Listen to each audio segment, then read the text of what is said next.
A 12-year-old died in a classroom fire in 1987. Then 36 years later, he walked back into the same school, scarred and silent. What happens next will leave you speechless. You must join our channel and hit subscribe, because only those who dare to confront mysteries beyond explanation will do it before this story begins. The fire ignited without warning, a sudden crackle that shattered the quiet hum of the last period at Willow Creek Middle School. Flames burst to life along the rear wall of room 203, a cramped classroom tucked away at the back of the aging building. Ethan Marlowe, just 12 years old, sat frozen amid the chaos, his small hands clutching the edge of a worn wooden desk. The heat was immediate, a roaring force that pushed at his skin even through his clothes. Smoke thickened the air, filling the room with a choking haze that clawed at his throat and made his eyes sting.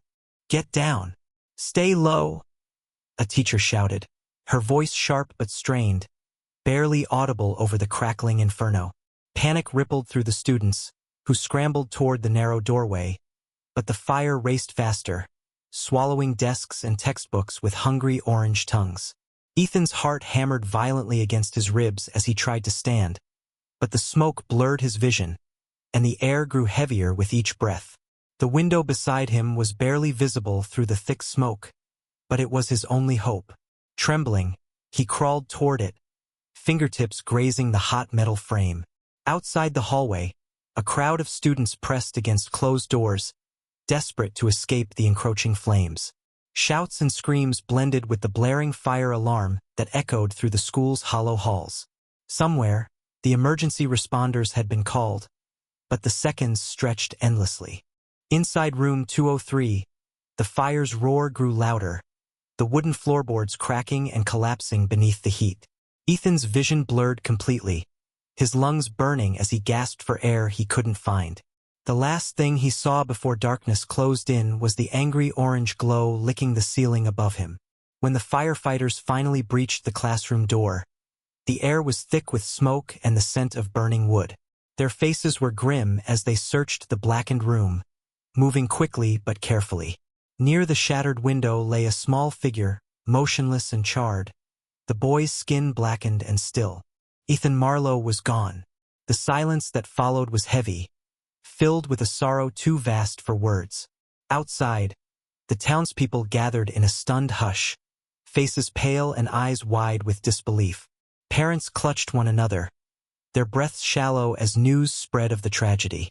The fire had claimed more than just a building. It had taken a boy who had once run these very halls. Whispers floated on the cool autumn wind, speculation mingling with grief. No one knew exactly how the fire had started, only that it had consumed everything too fast. The cause remained a mystery, a shadow that darkened the hearts of all who knew Willow Creek Middle School. Decades passed. The memory of that day faded but never vanished, tucked away in quiet corners and old photographs. Then, 36 years later, a man appeared at the very same school. He moved slowly down the faded hallways, his steps deliberate and measured. His face was marked with burn scars, jagged and raw, and his hands bore the same evidence of pain. He was in his late 40s, worn by time and silence. School staff watched him with stunned silence, whispering to one another. No one knew who he was, and he refused to speak as he walked slowly down the hallways he once called home. School staff watched in stunned silence, whispering to one another. He looked like a ghost from the past, but he said nothing. The fluorescent lights above buzzed faintly as the man lay motionless on the hospital bed, his face pale and his eyes closed. Nurses moved quickly but carefully around him, their footsteps muffled by the sterile linoleum floors. The man's breath was steady, almost eerily calm, despite the visible burn scars that marred his face and hands, evidence of a past too painful to speak of. A physician adjusted the four-drip, glancing at the clipboard with clinical detachment, yet his eyes betrayed a flicker of curiosity. Who was this silent figure? Detective Marcus Hale stood nearby, arms crossed, watching the man with a mixture of skepticism and hope. He had been called in hours ago, tasked with unraveling the puzzle this stranger represented. The hospital room, cramped and cold, felt heavy with unanswered questions. Marcus approached the man's bedside, leaning in slightly. "Can you tell me your name?" His voice was steady, patient, but the man remained silent. Only a faint nod greeted him. The detective's mind raced. No ID. No wallet. Nothing to indicate where the man had come from or who he was. And yet, there was something hauntingly familiar in his expression. A shadow from a past no one expected to confront again. Nurses whispered quietly outside the door, careful not to disturb the fragile atmosphere inside. A phlebotomist entered next, efficiently drawing blood for routine tests. Marcus watched as vials were filled and labeled. It wasn't long before the hospital's lab technician called in with a result that would shake the entire town. "Detective Hale, you need to see this." In the small, sterile room where the test results were projected, Marcus leaned forward, eyes narrowing. The DNA markers matched precisely, undeniably, with those of Ethan Marlowe, the boy who had been declared dead in the devastating Willow Creek fire nearly 4 decades ago. The room felt suddenly colder, the weight of disbelief settling heavily on his shoulders. "How is this possible?" Marcus muttered under his breath, his heart pounding with a mix of disbelief and cautious hope. Ethan was gone. Everyone said so. The medical examiner, a grizzled man named Dr. Lawson, shook his head. "The genetics don't lie. This man's DNA aligns perfectly with Ethan Marlowe's family line." He gestured toward the screen showing the genetic sequences, the data glowing ominously in the dim light. But the absence of memory, that's what complicates everything. Back in the hospital room, the man remained still, eyes flickering open just long enough to catch Marcus's gaze before drifting shut again. His silence was absolute, unbroken even as reporters began to gather outside the hospital's doors, their cameras and microphones itching to capture the miracle or the mystery that had unfolded. Marcus paced the hallway, frustration growing. How could someone live through a fire that was supposed to have claimed his life? Why would he refuse to speak? Was this silence a shield against a traumatic past, or something else entirely? His own memories of the case flashed unbidden. Reports of the blaze, the frantic rescue efforts, the grieving town. Nothing had suggested survival. A sudden commotion outside pulled Marcus's attention. Reporters shouted questions through the glass windows, hungry for answers. Who is he? How did he survive? What does he remember? The man inside, surrounded by doctors and detectives, remained an enigma. Marcus took a deep breath and returned to the bedside.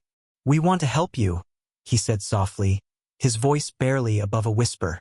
"Whatever happened, you're safe now." No response, only silence. The detective felt the heavy burden of expectation pressing down on him. The town was watching. The media was hungry. But the man, this living ghost, held his past tightly locked away.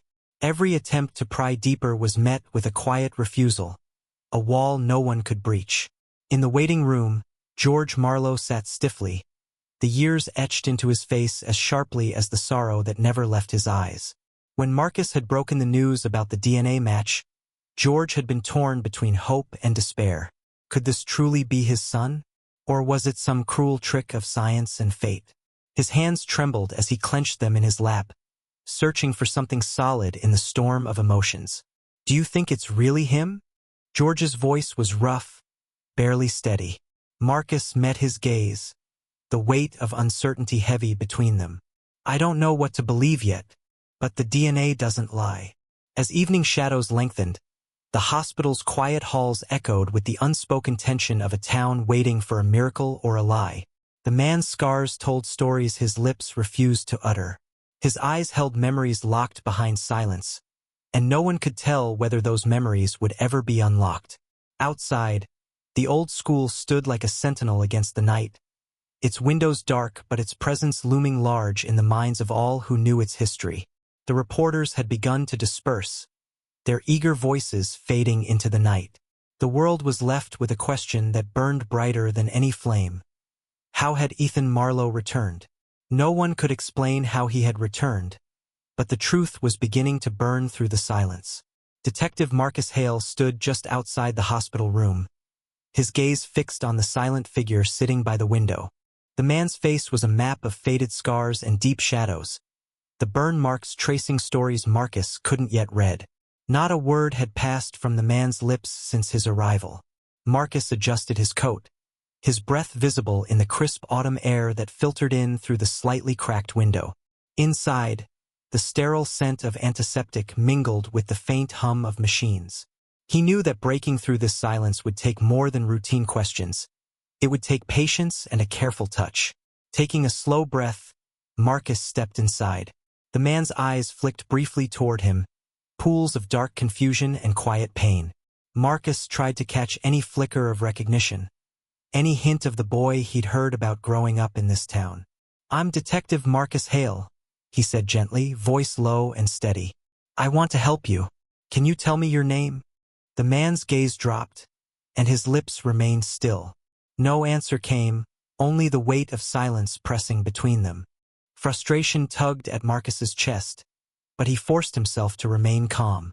This was no ordinary case. The deeper he looked, the more questions twisted in his mind.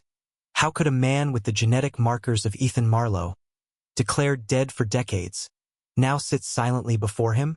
Marcus felt the tug of history and personal connection, memories of his childhood weaving through the smoke and ashes of that long-ago fire. He moved closer, pulling out a small photo of the school as it had been, the familiar brick walls, the playground frozen in time. The man's eyes caught the image briefly, a flicker of something almost imperceptible passing across his face. But still, no words. Meanwhile, miles away, Principal Robert Langley sat alone in his cluttered office, the faint light from his desk lamp casting long shadows over faded yearbooks and scattered papers. His hands trembled slightly as he stared at the news footage of the man wandering the hallways of Willow Creek Middle School, a ghost from the past come alive. Robert's mind raced with conflicting emotions. Worry for his students' safety, the unease of reopening old wounds, and a strange pull of familiarity. He remembered the screams, the smoke, the screams he had tried to quiet years ago as a young teacher. He had buried those memories deep, convincing himself time would heal the wounds. But now, with this man, scarred, silent, and somehow hauntingly familiar, Robert felt a chill that went beyond the autumn air seeping under his office door. He rubbed his forehead, trying to shake the feeling that this was no coincidence. Could it really be him? He whispered to the empty room. The decision to allow the man back into the school was heavier than he expected. School board meetings loomed, parents whispered fears, and the fragile peace of the town teetered on edge. Yet beneath his caution, Robert sensed a chance at redemption, not just for the school, but for himself. Back at the hospital, Marcus's attempts to communicate remained fruitless. The man's silence was a wall, but Marcus was determined to chip away at it, piece by piece. He arranged for forensic psychologists and trauma specialists, hoping they could unlock the memories hidden behind the scars. Every step forward was met with resistance, yet the detective's resolve did not waver. In quiet moments, Marcus found himself wandering the old school grounds, tracing paths Ethan might have taken years ago, trying to understand the boy's world before the fire. He studied the charred remnants of room 203, imagining the chaos and fear that had unfolded there. Every detail sharpened his focus, fueling the urgency to uncover the truth. The community's divided whispers haunted him. Was this a miracle or a curse? And what dark secrets lay buried beneath the ashes? One evening, Marcus sat across from Robert at a small-town diner, the hum of conversations around them muffled by their heavy silence. "Robert," Marcus began, voice steady but edged with concern. "I know you were here when it happened. Do you remember anything that might help us? Anything unusual about that day?" Robert's gaze dropped to his coffee cup, fingers tracing the rim. "I remember fear, confusion, and a silence I could never break," he said quietly. "There were things we never saw, things we were afraid to face. If this man is who we think he is, then the truth might be far darker than any of us imagined." Marcus nodded, feeling the weight of those words settle between them. His investigation was no longer just about identifying a man. It was about confronting a reckoning long overdue. He knew the path ahead would be treacherous, filled with shadows reaching far beyond Willow Creek's borders. Marcus knew this case was more than a puzzle. It was a reckoning waiting to ignite. The man lingered in the dim hallway outside the old library, his silhouette flickering under the harsh fluorescent lights that hummed overhead. The murmurs of the gathered crowd reached his ears, half whispers, half questions. Faces lined the hall, some etched with hope, others shadowed by suspicion. The air was thick with a mixture of anticipation and unease. He remained still, hands clasped tightly in front of him, as if holding back a storm within. From the back of the crowd, a voice cut through the tension. "We need to see him. We need to know if it's really Ethan." George Marlowe stepped forward, his tall frame rigid with emotion. His eyes, dark and searching, scanned the figure before him, trying to reconcile the worn and scarred man with the boy he had lost so many years ago. His jaw clenched as a flicker of pain crossed his face. "I'm his father. I deserve that much." Behind George, his brother Leonard shifted nervously, his hands twitching at his sides. Leonard's softer demeanor contrasted sharply with George's stern resolve. He glanced toward the man, then down at the scorched photograph in his hand. A family picture, its edges curled and blackened, the faces barely recognizable. Leonard whispered, "Maybe this is a second chance." The crowd parted reluctantly as George stepped closer. "Son," he said, voice rough but steady, "can you hear me?" The man's head lifted slowly, eyes clouded but locked onto George's. For a moment, no words came, only silence stretched taut between them. "I don't know what to believe," George confessed, swallowing hard. "You've been gone so long, but part of me can't let go." His voice cracked, betraying the turmoil beneath his controlled exterior. "If you're really here, then we need to face the truth. All of it." The man shifted, retreating slightly into the shadows. His eyes darted to a nearby bulletin board where a faded school badge was pinned, its edges singed, the colors dulled by time. He extended a trembling hand, brushing the badge lightly, as if trying to pull a forgotten memory from the haze. George's eyes narrowed. "What are you hiding?" His tone was sharp but laced with desperation. "We can't move forward until we understand what happened back then." His gaze hardened, yet beneath it lay a fragile hope that this man held the answers they had all been waiting for.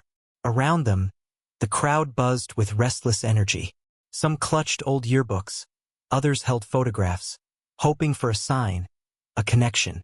Jamie Collins, a young student with wide, curious eyes, watched from a distance, clutching a notebook filled with sketches and notes. His heart raced. He believed the man's silence was not emptiness but a fortress guarding something precious. In a corner, Principal Langley adjusted his glasses nervously. His face was pale, burdened by memories he wished to forget. He stepped forward cautiously. "We must be careful," he urged softly. "The man's silence is his shield. Press too hard, and we might lose him again." George nodded reluctantly but refused to back down. "No more silence," he said firmly. "Not after all these years." The man's gaze flickered downward, settling on a scorched scrap of paper clenched in his hand. Faint words swirled on the page, names, dates, places, all blurred but hinting at a story untold. His lips parted, trembling as if on the verge of speech, but no sound emerged. Instead, a quiet shudder ran through him, his body tightening as though racked by invisible flames. A sudden breeze from an open window swept through the hallway, carrying the faint scent of smoke and charred wood. It stirred the man's hair and sent a ripple through the crowd's murmurs. For a moment, the past seemed to press against the present, thick and unrelenting. George stepped closer again, voice lowering to a near whisper. "Whatever you're holding inside, you don't have to face it alone." His hand reached out tentatively, trembling with years of guilt and longing. The man flinched but did not pull away. His eyes glistened with unshed tears, reflecting a storm of memories clawing to be released. Yet the walls he had built remained, silent and impenetrable. As the tension tightened, the school bell echoed distantly through the corridors, its familiar ring both haunting and hopeful. Around them, shadows stretched long across the floorboards, mingling past and present in a fragile dance. No one moved for a moment, caught in the weight of unspoken pain and fragile hope. The past was clawing its way back, and no one could escape its flame. Marcus sat rigidly across from the silent man in the cold, sterile room of the police station. The hum of the overhead fluorescent lights was relentless, pressing against the silence like a weight. The man's eyes were vacant, flickering occasionally as if caught between memories and something unreachable. Marcus's fingers tapped a steady rhythm on the table, betraying his rising impatience. There was no way forward without breaking this silence. He glanced toward the door where Dr. Elias Grant stood patiently, clipboard in hand. Elias was a man in his early 50s, with sharp, thoughtful eyes framed by wire-rimmed glasses. His calm presence was a sharp contrast to Marcus's taut urgency. Elias had agreed to help unravel the mystery of this man's broken mind. His expertise in trauma survivors with memory loss was their best chance. "Let's try something different," Elias said softly, setting a small, battered brass school bell on the table between them. The man's eyes flickered, his hands twitching slightly, a faint tightening around his jaw. Elias caught the subtle shift and nodded encouragingly. "Do you hear that?" Elias asked gently, ringing the bell once. The clear, piercing tone echoed sharply through the quiet room. The man flinched, shoulders jerking as if pulled by an invisible string. Marcus leaned in, watching every micro-expression. Minutes passed with careful patience.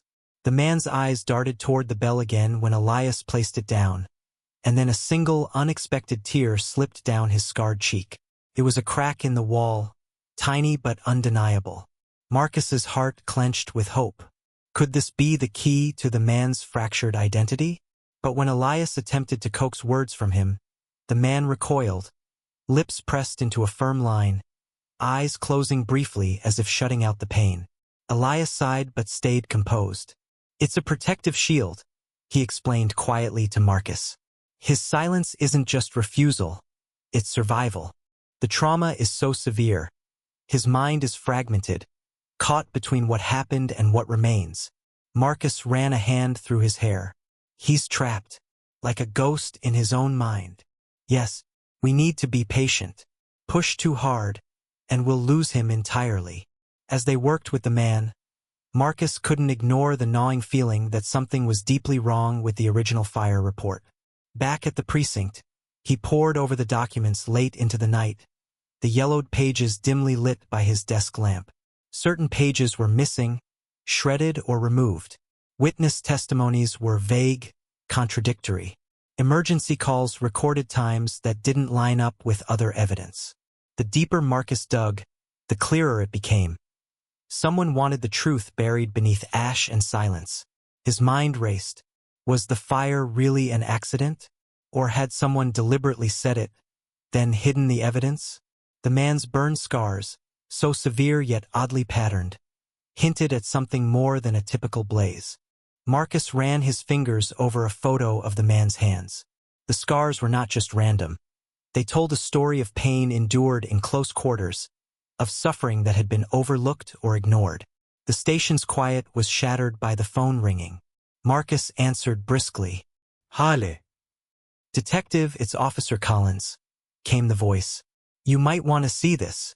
He held up a worn, crumpled piece of paper, stained with smoke and time. It was a fragment from the original fire report, one that had somehow escaped deletion. The writing was barely legible, but one phrase jumped out at Marcus. "Unexplained accelerant detected near room 203.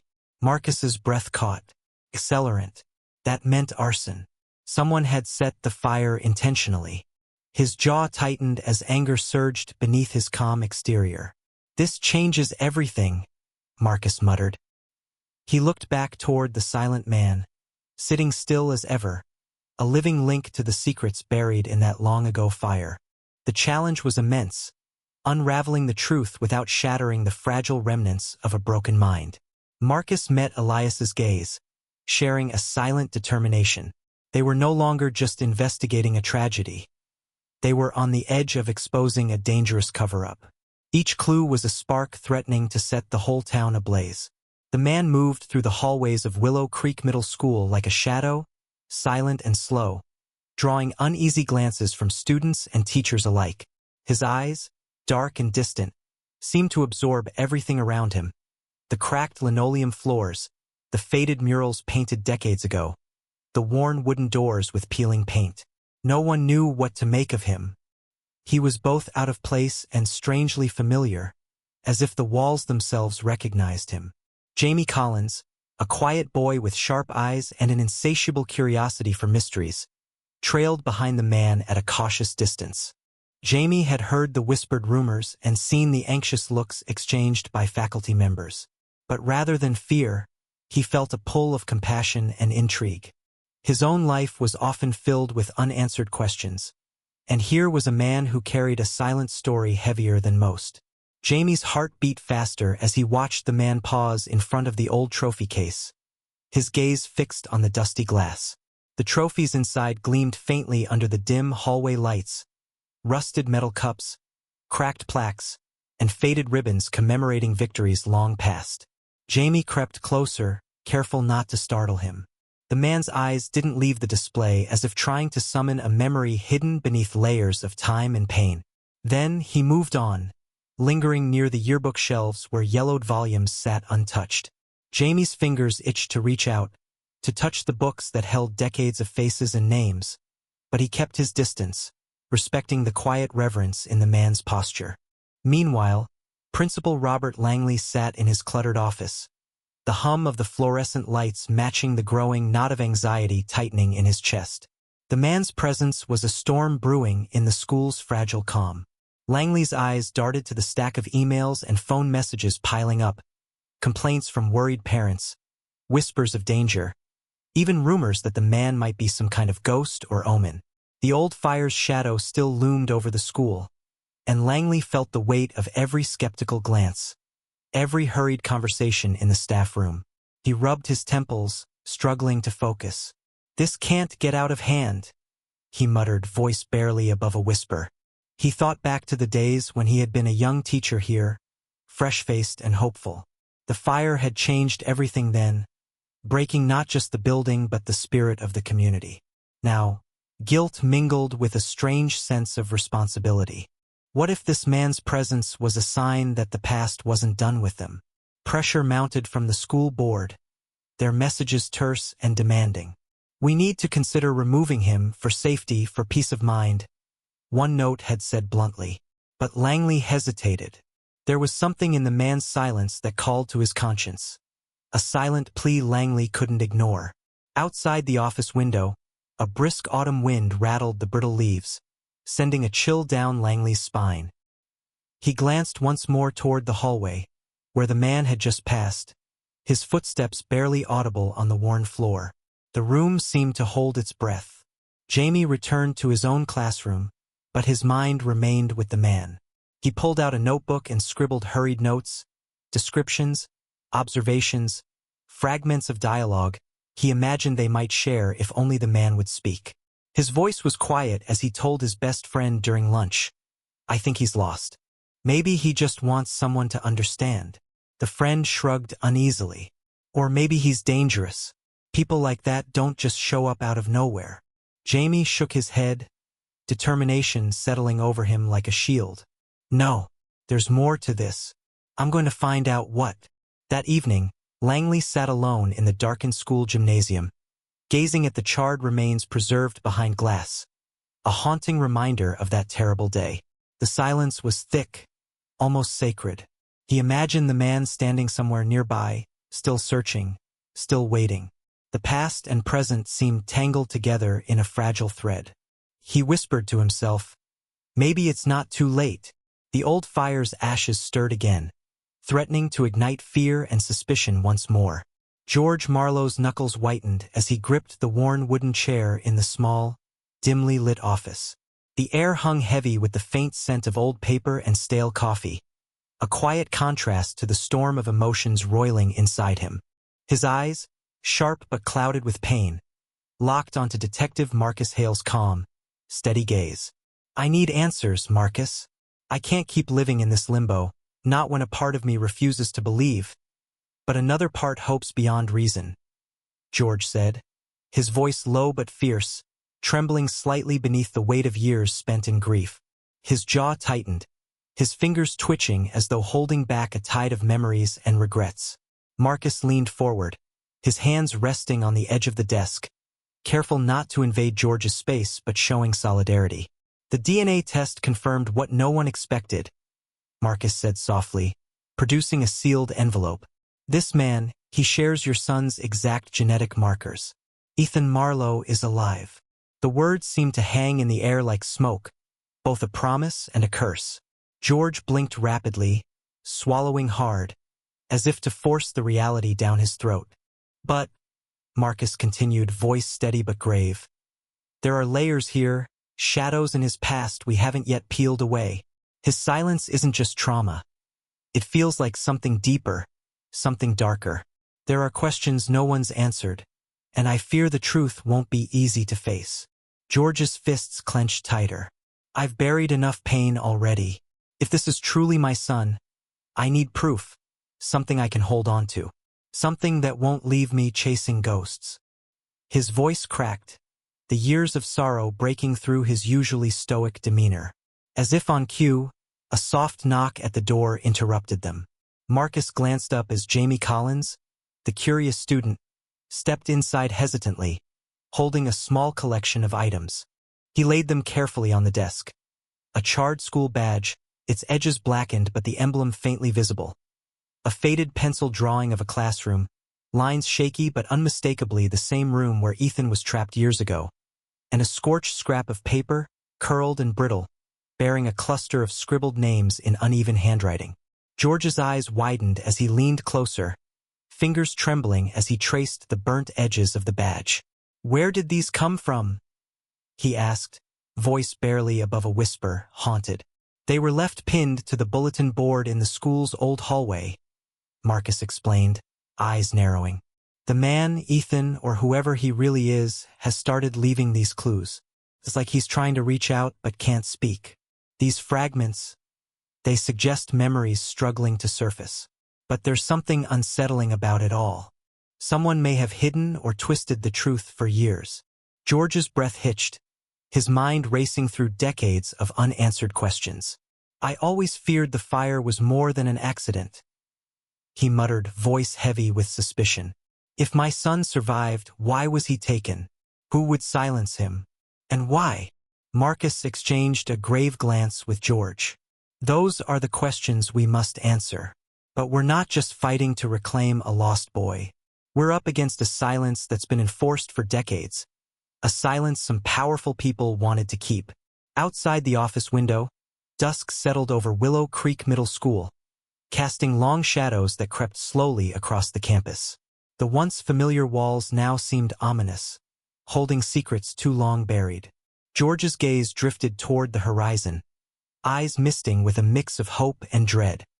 He swallowed hard and clenched his fists again, steeling himself for the journey ahead. This isn't just about finding my son, George said, voice steady now with renewed resolve. It's about uncovering the truth, whatever it costs. The air between the two men thickened, charged with tension and the weight of what lay ahead. Behind them, the small pile of scorched memories seemed to pulse faintly, as if alive with secrets waiting to ignite. The past was no longer just a memory. It was a living, breathing force. The storm outside battered the windows of the cramped office where Marcus Hale and Dr. Elias Grant sat hunched over a cluttered desk. Rain hammered against the glass with relentless fury, splattering in thick drops that raced each other down the pane. The dim light cast long shadows across the piles of files, burnt paper scraps, and faded photographs strewn before them. The air was heavy with the smell of old paper and the faint scent of antiseptic from the hospital where the man, Ethan, as they now called him, was still being watched. Elias's fingers trembled slightly as he held up a charred fragment of paper, the edges brittle and curling. Look at this, Marcus, he said quietly, voice low and urgent. See these numbers? These codes?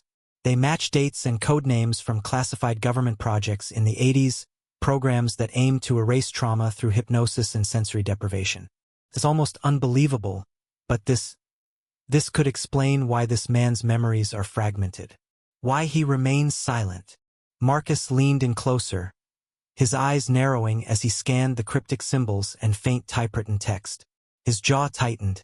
So you're saying Ethan might not just be a survivor of the fire, but a subject of some secret experiment? That his disappearance wasn't accidental, but planned. He ran a hand through his hair, the weight of the implication settling deep in his chest. If that's true, someone wanted this erased from history. Wanted Ethan erased. Elias nodded slowly, his gaze steady despite the storm raging outside. It's plausible. The trauma he carries could have been artificially suppressed. The silence, the scars, their symptoms, not just of fire, but of something deeper. Suddenly, a sharp knock at the door startled them. Marcus glanced toward the door but said nothing. It was late, and visitors were unlikely. Yet when the door creaked open, no one was there, only the flickering hallway light casting eerie shadows into the room. He shivered, sensing the growing tension not just in the room but in the town itself. 2 nights later, the man vanished from the hospital. His absence was only discovered during a routine check, the staff alarmed but powerless. Marcus's phone buzzed urgently in the middle of the night. He's gone. The nurse's voice trembled on the line. No sign anywhere. Marcus's heart pounded. Every instinct screamed that this disappearance was no coincidence. He raced to the school, his mind spinning through the possibilities. Days later, the man reappeared at the old gymnasium, an abandoned relic preserved in part as a memorial to the fire's devastation. Rain poured down in sheets, soaking the broken windows and charred wood.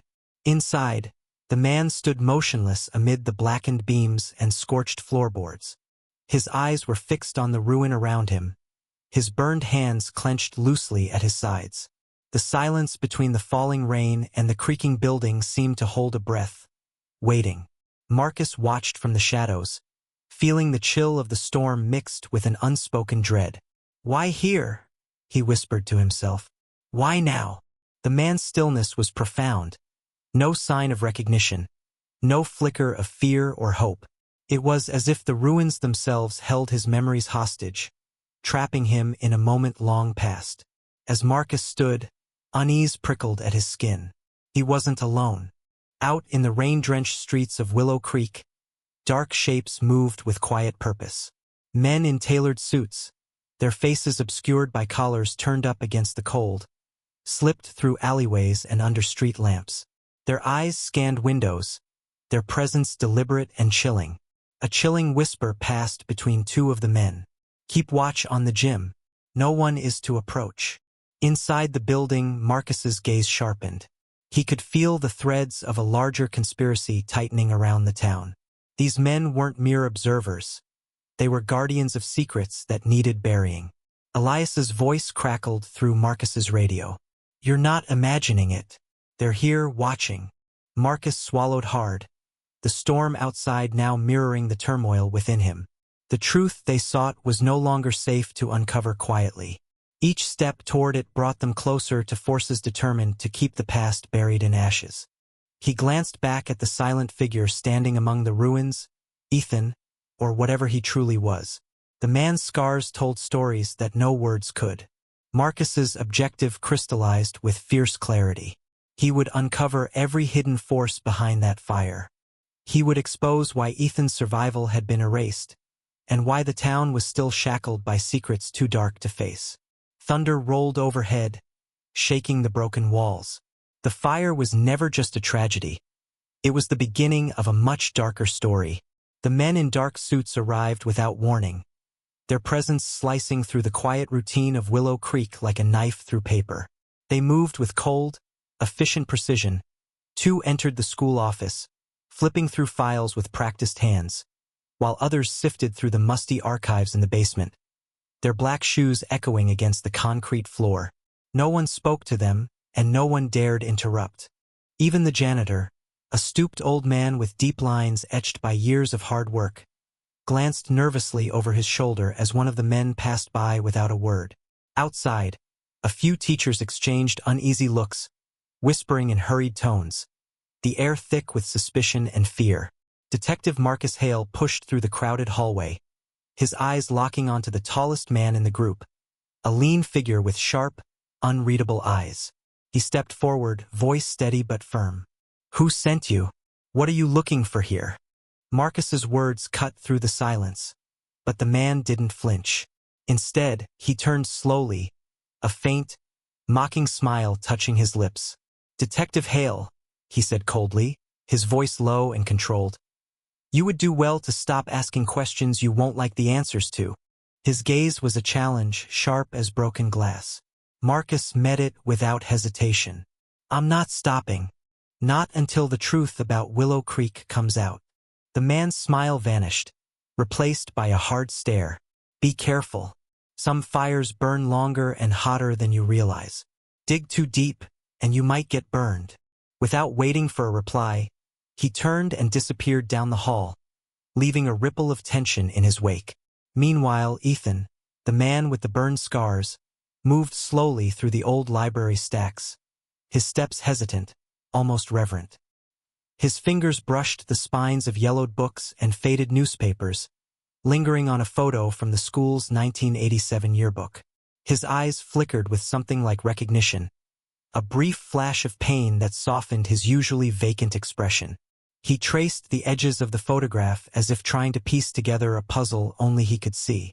Jamie Collins, a lanky student with a camera slung around his neck, kept a careful distance, quietly capturing Ethan's movements.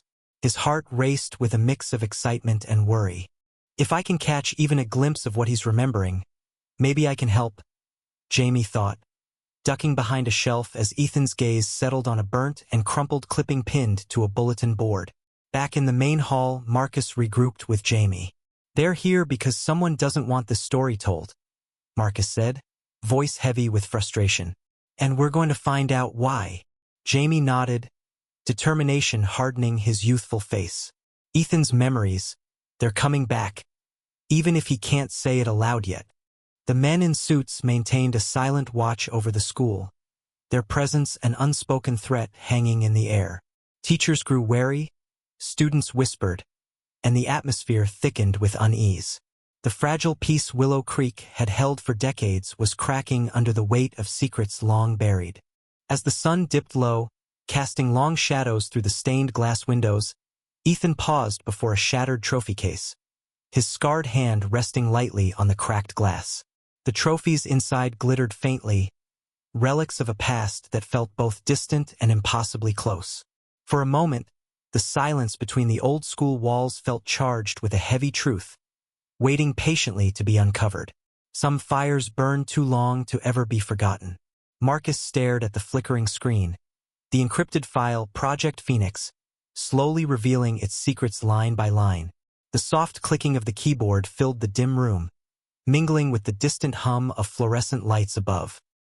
His jaw tightened as the words formed into something far more sinister than he had imagined.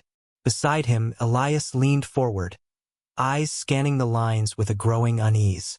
Their trusted cyber expert, a young man named Jared, sat quietly in the corner, fingers poised over the keys, unraveling the digital web spun decades ago. "This isn't just an experiment," Jared said quietly, voice barely above a whisper, as he decrypted a series of documents buried deep within the code. "It's a program designed to erase trauma, to reshape memories. And the school, it's right here, connected to that night." He pointed at a faded blueprint of Willow Creek Middle School, the digital file layering internal notes and dates over the familiar layout. Marcus exhaled slowly, the weight of the discovery pressing down on him like a physical force. "So the fire wasn't an accident," he muttered, his voice low but firm. "It was a cover-up." His eyes drifted to the photo pinned on the wall, a burnt, faded picture of room 203 where Ethan had vanished so many years ago.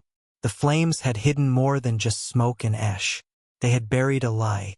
Across town, Ethan sat in the hospital room, pale and still. His scarred hands trembled slightly as a distant alarm blared somewhere, sharp and sudden. His body jerked involuntarily, a shudder racing down his spine as memories, fractured and painful, rushed up like smoke choking the air. He closed his eyes tightly, swallowing a dry breath, but the silence remained unbroken. No words escaped him, yet his every movement spoke of a storm raging beneath the surface. The door creaked open, and George Marlowe stepped in, his face lined with exhaustion and a desperate hope that refused to die. His eyes met Marcus's across the sterile hospital corridor later that day.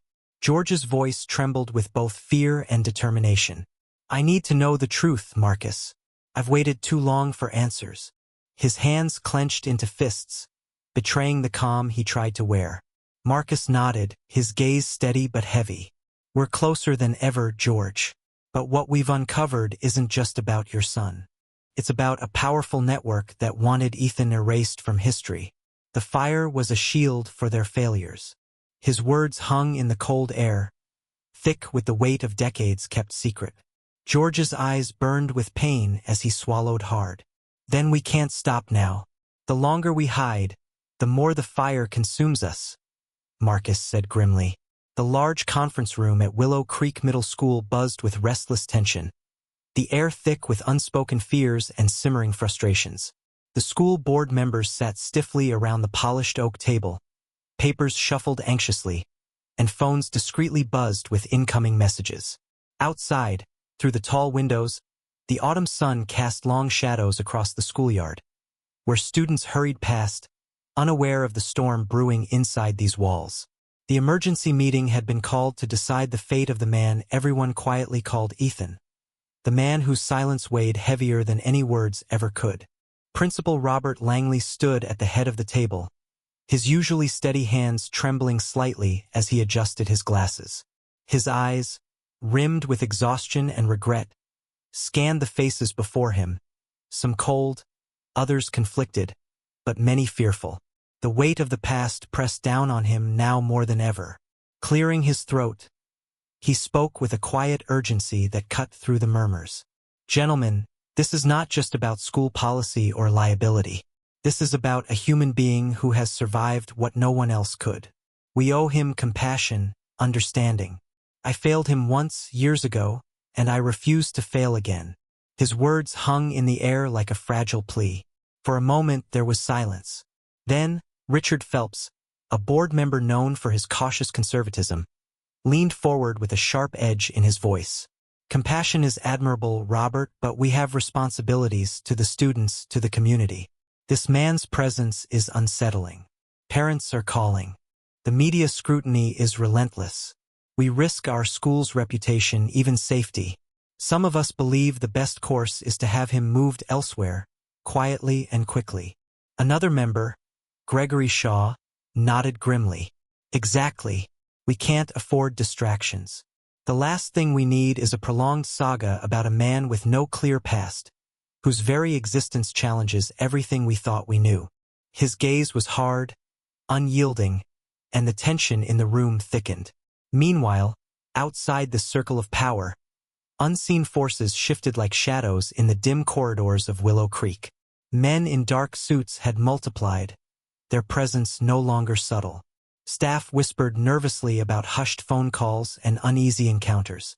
Some had been warned to stay silent. Witnesses who had come forward were suddenly quiet, their eyes darting with fear. Marcus Hale, sitting near the back, leaned over to Elias Grant, his voice low but resolute. "We have to be careful. One wrong move and everything falls apart. Ethan's safety is on the line, and this investigation too." Elias nodded, his brow furrowed as he tapped his fingers on the table. "We're walking a tightrope.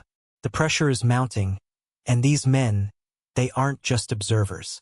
They're guardians of secrets that would bury us all if exposed." Across town, in the quieter hallways of the school, Jamie Collins moved with purpose. His lanky frame and eager eyes masked the quiet courage burning inside him. Jamie had rallied a small group of fellow students, curious, loyal boys who saw beyond the rumors and fear. Together, they whispered about Ethan not as a ghost, but as a person trapped in silence. Their quiet support was a small rebellion, a flicker of hope in a community shrouded in anxiety. At the school's front hall, Ethan stood motionless beside the old stone fireplace, its bricks stained by decades of soot and memories. The weight of the past seemed to press into the very air around him. His scarred hand, fingers trembling ever so slightly, reached out and brushed against the polished brass plaque mounted above the mantelpiece, a solemn tribute to the victims of the fire that had changed everything. The engraved names caught the fading sunlight, cold and unyielding. His gaze was distant, eyes clouded with pain and longing, as if the silent touch was a fragile bridge between who he was and what he had lost. The room was still save for the soft creak of wood settling and the muted footsteps of passing teachers. In that moment, the past and present collided in silence. Sometimes, standing still speaks louder than any words. The sharp, shrill wail of the fire alarm tore through the stillness of Willow Creek Middle School late that night. Its piercing sound echoed down empty hallways and rattled the windows of classrooms long deserted. The sudden chaos was jarring. The emergency lights flickered on, casting an eerie red glow over lockers and faded posters. Somewhere, the distant hiss of sprinklers began, their steady spray flooding the polished floors. Students and staff, caught off guard by the late hour, scrambled into the hallways, their footsteps and hurried whispers mixing with the blaring siren. In the midst of the turmoil stood the man known as Ethan, his scarred face pale under the harsh emergency lighting. For 36 years, his silence had been unbroken, but now his lips parted with the faintest breath, barely audible over the noise. "Run," he whispered, the single word trembling on the edge of his voice. His dark eyes darted anxiously, reflecting a terror buried deep inside, memories clawing their way to the surface, raw and unrelenting. His body tensed as if bracing for an invisible threat, every muscle tight, every breath shallow. Detective Marcus Hale watched Ethan closely, feeling the weight of that whispered warning settle over him. The fire alarm's sudden eruption was no accident. It felt like a message meant to unsettle, to warn them to cease their investigation. Marcus's jaw clenched, his gaze narrowing as he scanned the empty corridors. "We can't let fear drive us away," he muttered, more to himself than anyone else. His voice held steady, but inside, a storm brewed. The spray of water from the sprinklers slicked the floors, and the damp chill seeped into the walls, making the air thick and cold.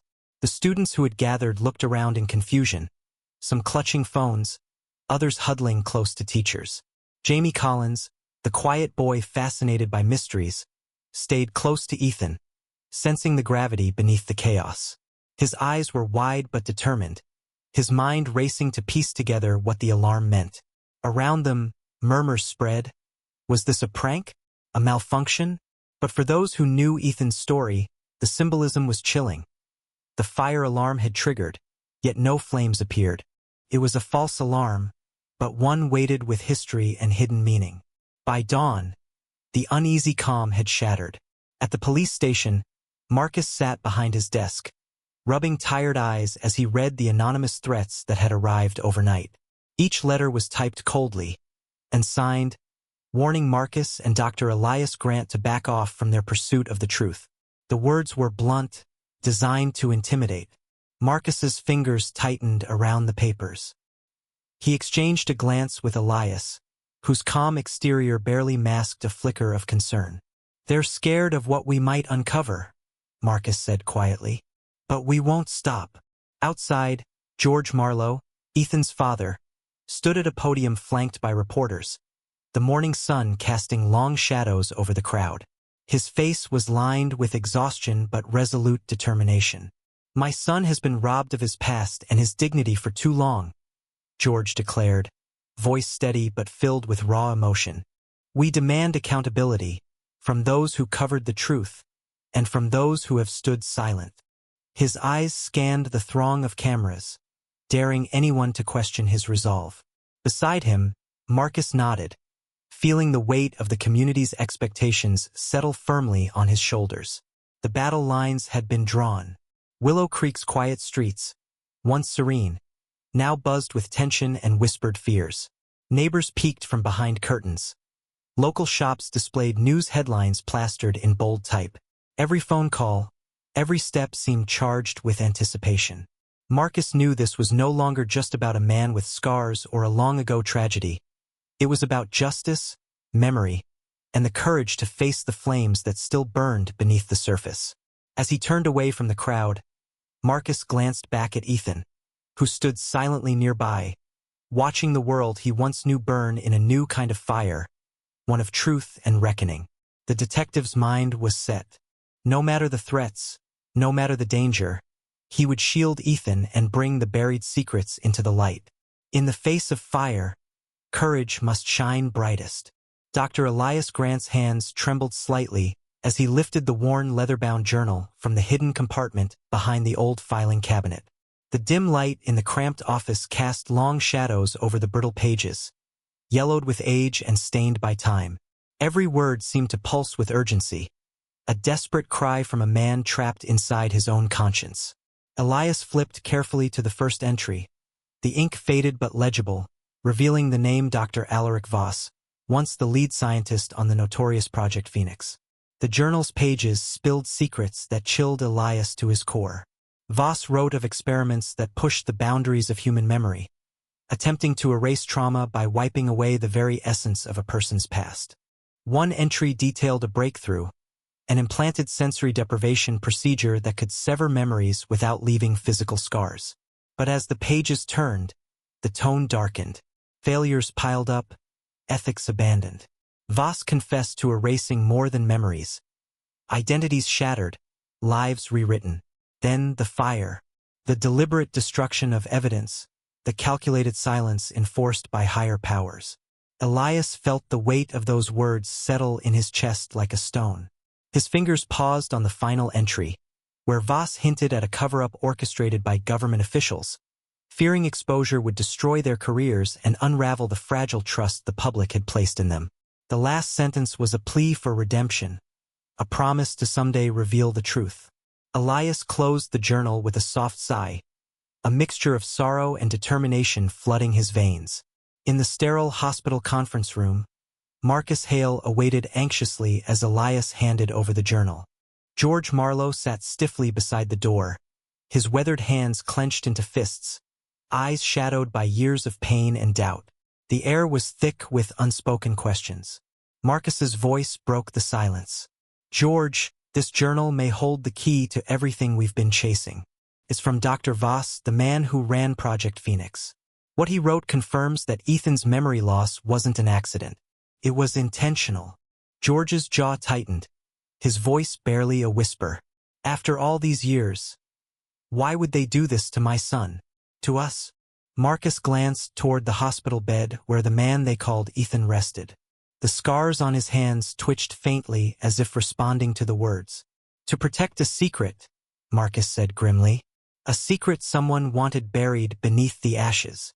Ethan's eyelids fluttered. For the first time, his lips parted, releasing a soft, cracked whisper.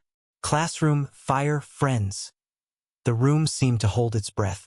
Elias stepped forward gently, showing Ethan the journal's worn pages. "These words came from someone who wanted to help you remember, to heal. You're not alone." Ethan's eyes focused, a flicker of recognition dawning, but confusion followed swiftly. He traced the faded handwriting with a trembling finger, his expression a fragile mix of hope and fear. Memories, long locked away, were stirring in the shadows of his mind, snippets of laughter, the sharp smell of smoke, faces half-remembered but yearning to be whole. Outside the hospital, the town's mood shifted palpably. News spread like wildfire, stirring a wave of support that broke through years of silence and suspicion. Local residents gathered, voices raised in solidarity, demanding answers and justice. Reporters filled the streets, their cameras capturing every moment of the unfolding drama. "We want the truth," one protester shouted, voice hoarse but unwavering. "No more lies." Yet in the shadows, the men in dark suits mobilized swiftly. Behind closed doors, they orchestrated lawsuits designed to discredit witnesses and muddle facts. Media campaigns spun narratives painting Ethan as a disturbed man seeking attention. Their cold, calculated efforts wove a web of doubt aimed at choking the story's flame before it could burn too bright. Inside the hospital, Marcus and Elias exchanged weary looks. "They're trying to silence us," Marcus said, voice low but fierce. "But we can't let fear win." Elias nodded, rubbing his temples. "The truth is fragile, but it's also relentless. Once it's ignited, it feeds on itself." George, standing quietly by Ethan's bedside, reached out, placing a rough hand over the man's. "Hold on, son. We're fighting for you."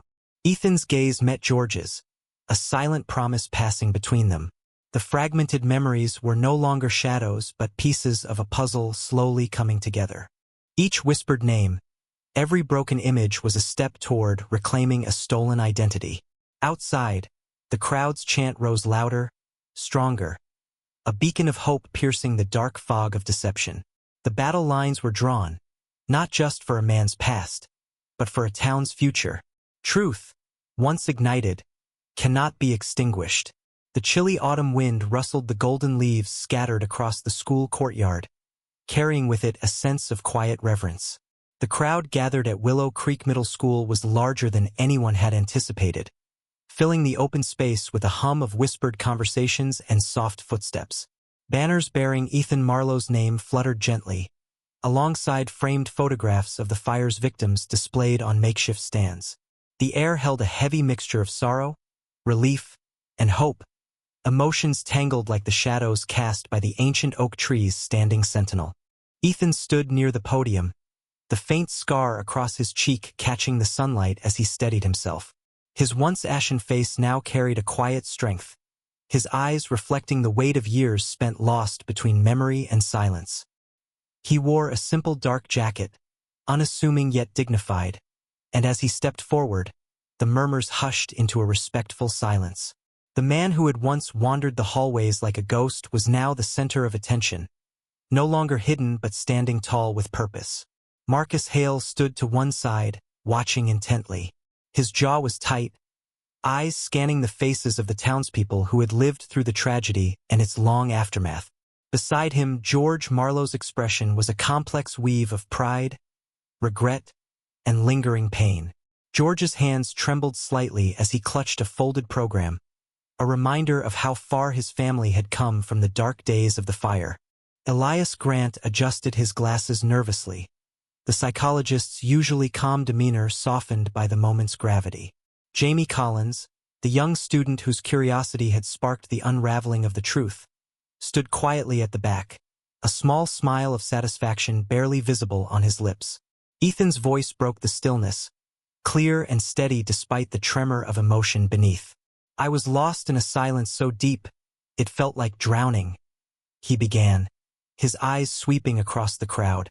But the silence was broken, not by words, but by those who refused to forget. His gaze landed on Marcus and Elias, then shifted to George, who nodded slowly, swallowing the lump in his throat. The crowd listened, rapt, as Ethan spoke of the long journey through shadows and flame, the fire that was meant to end his story, and the truths that burned brighter beneath the ashes. "This foundation," he continued, gesturing toward a banner unveiling the newly established Marlowe Foundation for Trauma Survivors, "is for those whose voices have been silenced by fear and secrecy. For those still trapped in the darkness I once knew." A ripple of applause swept through the gathering, some faces wet with tears, others tight with gratitude. Ethan's words seemed to breathe life into the quiet grief, transforming it into something powerful and active. Marcus stepped forward, joining Ethan at the podium. His voice was firm, carrying the weight of justice long sought and hard won. "We stand here not just to remember what was lost, but to commit ourselves to change, so no one else's pain goes unnoticed or unhealed." George's eyes glistened as he spoke softly to the man beside him. "You have given this town more than hope. You've given us a second chance." Ethan's lips curved in a faint, genuine smile, a rare softness breaking through the solemnity. As the ceremony moved toward its close, the school's new safety protocols were announced. Fire drills would be more frequent, mental health resources expanded, and a dedicated task force established to ensure transparency and care. Principal Langley, watching from the sidelines, allowed himself a rare moment of relief. The school that once bore the scars of tragedy was finally turning toward healing. Jamie, emboldened by the day's events, approached Ethan quietly. "You did something amazing," he said, his voice barely above a whisper but filled with admiration. Ethan looked down at the boy, his eyes meeting Jamie's with gratitude. "Sometimes," Ethan replied, "it takes a small light to cut through the darkest night." As the sun dipped low behind the hills, casting long shadows across the courtyard, the crowd began to disperse, voices mingling with the crisp evening air. The past had been confronted, the silence broken, and those scars, both visible and hidden, remained. A fragile peace settled over Willow Creek. Ethan's journey was a testament to resilience, the power of memory, and the courage to face darkness. Sometimes, the strongest flames rise from ashes long buried. The past refused to stay buried, and the boy returned. If you stand for truth, justice, and hope, hit subscribe and join the channel. Together we rise. Disclaimer: the story you just watched is fictional. It delves into themes of trauma, identity, and the supernatural, challenging our understanding of life, death, and memory. By exploring this haunting return, the narrative seeks to provoke thought about loss, healing, and the mysteries that linger beyond time, inspiring empathy and reflection.